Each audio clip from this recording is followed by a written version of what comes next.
Bizim Vlatkov'un memleketinden, bize de yakın. Deli Orman'a yakın mı sizin memleket? Yakın. Bizim memleket de dediler oralardan vallahi. Şimdi bak, bu yakışıklı kardeşim kaç yaşındaydı? 37.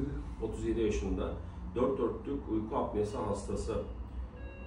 Israrla uyku cihazını, yani CPAP cihazını kullanmasını önerdik. Kullanması için elimizden geleni yaptık. Biz, kendisi, ailecek maalesef cihazını kullanamıyor. Ciddi bir uyku apnesi var. Soluk benizli. Uyku apnesi olduğu için geceleri yeteri kadar oksijen girmiyor vücuduna ve satürasyonları gerçekten çok düşüyor.